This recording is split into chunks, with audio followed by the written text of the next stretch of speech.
ஜனனி ஜெகத்காரிணி ஆதிபராசக்தியாக விளங்கக்கூடிய அன்னை லலிதாம்பிகையின் திருநாமங்களுக்கான விளக்கங்களை எளிமையான முறையில் புரிஞ்சுக்கிறதுக்கான ஒரு முயற்சியை நம்ம தொடர்ந்து பண்ணிட்டு இருக்கோம்.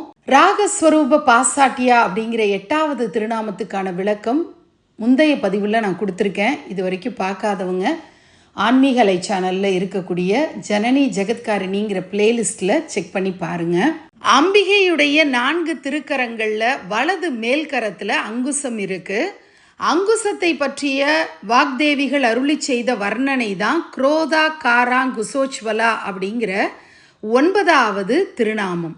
குரோதா காராங்குசோச்வலா அப்படிங்கிற சொற்றொடரை 4 பதங்களாக நம்ம பிரிக்கலாம்.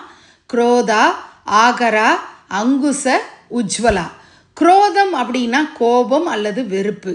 ஆகரா அப்படின்னா உருவம் கொண்டவள் அல்லது நிறைந்தவள் அப்படின்னு அர்த்தம். அங்குசம் அப்படிங்கிறது யானையை கட்டுப்படுத்தக்கூடிய ஒரு கருவி, அது ஒரு கம்பி போன்ற அமைப்பில் இருக்கக்கூடிய கருவி. உஜ்வலா அப்படின்னா பிரகாசமாய் இருப்பது, கூர்மையாய் இருப்பது, ஒளி மிகுந்து இருப்பது அப்படிங்கிற பொருளில் வரும். இப்போ குரோதா காராங்குசோச்வலா அப்படிங்கிற இந்த பதத்துக்கு அங்குசத்தை பிடித்து கொண்டு தெய்வீக கோபத்தால் ஒளி விடுபவள் அப்படின்னு பொருள் எடுத்துக்கலாம். அங்குசம் என்கின்ற தெய்வீக ஆயுதத்தை கையில் அம்பிகை ஏந்தி இருக்கிறாள். அவளது தெய்வீக கோபம், அதாவது குரோதம் மூலம் பாபிகளையும் அசுர சக்திகளையும் அவள் ஒழிக்கிறாள். அந்த கோபம் மனிதனுடைய கோபம் போன்றது அல்ல, அது தர்மத்தை நிலைநாட்டும் சுத்த தெய்வீக ஆற்றலாக வெளிப்படுகிறது.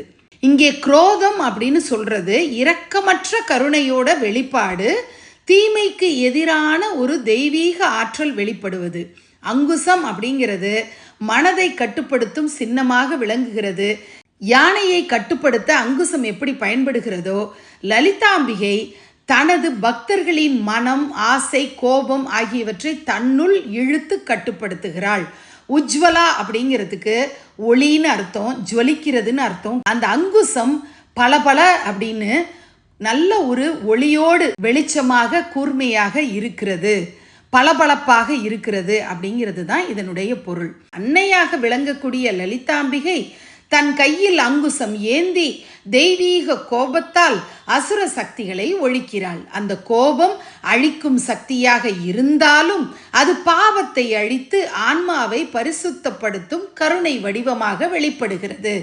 இதுதான் இன்றைக்கு நாமாவளிக்கான விளக்கம். 10வது நாமாவளியில் உங்களை நான் சந்திக்கிறேன். நன்றி.